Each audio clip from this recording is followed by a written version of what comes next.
Hey, it's Liz from Blue and Hazel, and today's video I want to share with you what we've been using this year for our handwriting curriculum. We went with Handwriting Without Tears, and I'd heard so many good things about it that I just felt like where we were at with my first and second grader that I wanted a more formal, easy to use curriculum instead of winging it on our own. I didn't know if I should start my second grader on the second grade level one or if I should go back to the kindergarten one, just, the very, very basics of letter formation. Same with my first grader. She's pretty advanced writer, right about where my second grader is at, if not beyond, and always has since she was a little tiny thing. So I didn't know which level to start her on. And so I will explain our experiences with that and show you some examples of the inside of the book and why we chose the levels that we did. So I hope that this will answer all your questions on choosing a level and then also what is so special about this program. All right, let's get started. Okay, so I want to just introduce you really quick to Handwriting Without Tears and take you through what we ordered for my kids and then what are some of the difference between the kindergarten level here, letters and numbers for me, and then I'll show you the differences between that and first grade book and the second grade book here. When it came to picking a workbook level, I decided to go one grade down from their actual grade level. So my first grader started on the kindergarten book and my second grader started on the first grade book. And one semester in, so right about after Christmas, they'll both actually be on the second grade level here because my first grader just kind of loves to do handwriting and she flew through this, and my second grader did his required amount, 1 or 2 pages a day, and he'll be ready for this soon. So I think that was a great place to start. If you don't know which level to start on, don't be afraid to start one level behind because they'll go fast and then they'll slow up as it gets harder. And then the kindergarten level has something I'm glad that we used in it. It has these chalkboards for each letter that you're learning to write, and I really like that. It just reminds you to do the chalkboard and where to start your letters on the chalkboard and everything. That's not in the first grade level, so you could still use the chalkboard, of course, in the first grade level, but if you're just not sure the differences between the books, you will not find the hands-on type stuff in the first grade. All right, so let's go ahead and look at what's inside of each of these levels here. The kindergarten level is going to have bigger boxes, a lot more focus on letter practice, like lots of repetition for each letter. This one is going to have smaller boxes and smaller lines for writing, and it's going to review some of those letters that you used in here, but you won't do as many of each letter in this book. So go ahead and take a peek here. All of the books have this page inside that's going to show you how to write the letters. So, says step 1, step 2, step 3, step 1, step 2, step 3. So you'll be able to reference this in any of the books, which is really nice. But just as an example of how they both start out and what the box size is, they start with what they call frog jump capitals. That's anything that you're gonna have to pick up your pencil. So this box is kind of supposed to represent your slate that you have here. So if you were writing an F, starting corner would be here where the smiley face is, and it would be big line down, little line, little line. So you could say those exact words if you wanted to, and then the kids could practice on their sheets, and then they could also practice by erasing in the same way. Big line down, little line, little line. So you can see here, there's gonna be bigger boxes, and then there's also going to be more practice with each letter in the kindergarten level. And the first grade level, you can see the boxes are smaller, and it's actually just kind of reviewing. So by the time you get done with that first page, I'm calling out letters here and they're writing them down. So you can see here, flipping through the kindergarten level, there's 2 letters to a page. The boxes are still nice and big going through these. And you can see there's practice for each letter, 3 at least here. Lots of practice for each letter. So I did not go ahead and order these wooden pieces at all. Honestly, I just didn't feel the need to, and I feel like they're writing really great. Maybe it's just partly that they're older now, but I did really find that the chalkboard helped force them to write it huge and force them to write it in the correct way. So you get a lot of practice here and a lot of just letters. Then they introduce something called the Magic C, and you can see that's on page 28 that we get to the Magic C. This is going to be in a lot of letters. So C, O, you use the Magic C swoop when you do an S. So it's doing all of the letters in order that use that same type of swoop with your hands. And we get to the Magic C in first grade book here by page 14.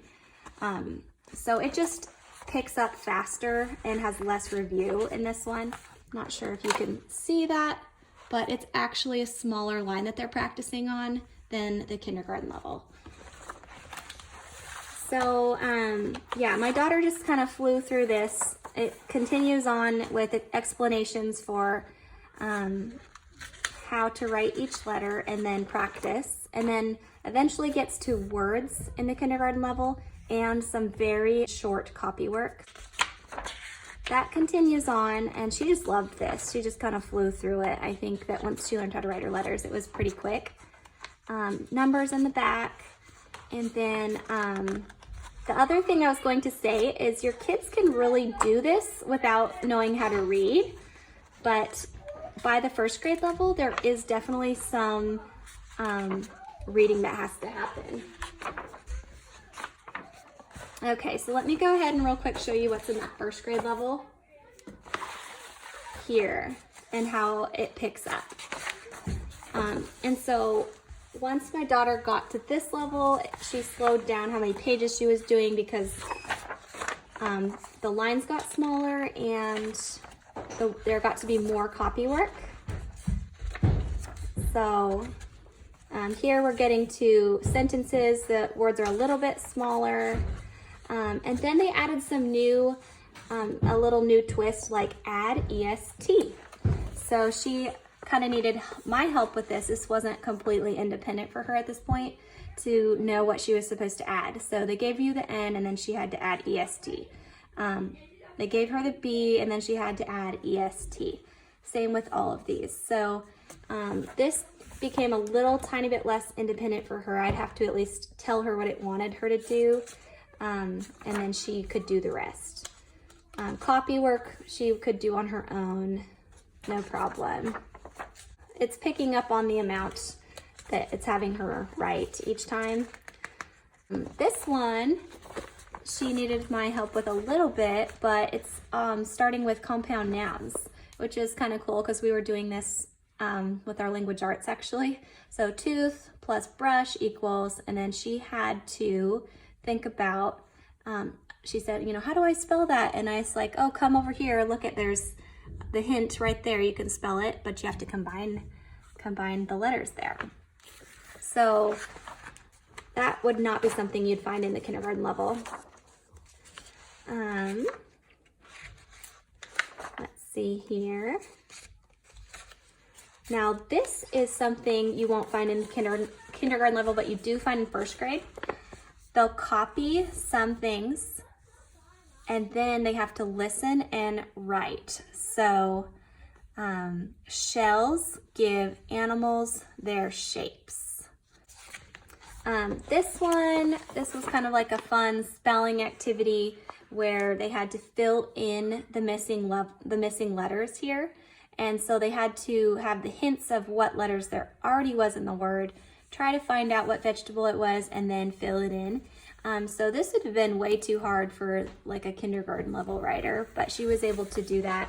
And my second grade son did this no problem.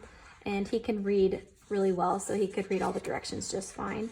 Talking about capital letters and finishing with the correct punctuation. And so you can see we're almost done with this one here. This was another one. The girl is, and you have to finish whichever sentence makes sense. So if you have a really strong reader, they'll be able to do this independently. If you don't have a strong reader, then you might have to read this for them or help them with this page. Kind of depends on their reading level there. And same with this page. So that just kind of gives you an idea of what's in the first grade book, I hope, and how much they'll be able to do by themselves probably depends on their reading level. And then what I notice is different in here is that we have some review. The boxes get even smaller and the lines get even a little bit smaller. So this review here is what you would have found, this line width is what you would have found in the first grade book right here. And then you can see it gets even smaller over here. There's a little bit more, you know, add AD, just like they had in the first grade book, add OD. So they're making new words by adding the sounds. And here you get into some rhyming. Just kind of flip to the back in the middle so you can start to see what they have. Copy work. And as they read, they'll start to see that these are definitions. Cycle equals wheel, scope equals look at. Here they have to write a whole paragraph. They have to copy that. Lowercase review. Here they're going to fill in the blanks to make compound words. So we saw that in our other book, but it's also in this second grade book, cloud plus drop, rain, drop. The difference in this one, it looks like they don't give you the clue on how to spell rain. So definitely harder. And then, yeah, I recommend that you would have them do a page a day, and that's not overwhelming, but you'll see a ton of progress. So as you can see, the lines are getting even smaller here. So by this point, their handwriting is going to be pretty high and tight to be able to write this. Build sentences in this order: subject plus verb plus phrase. So it gives you a list of subjects, verbs, and phrases, and they have to make their own sentences by using one of each.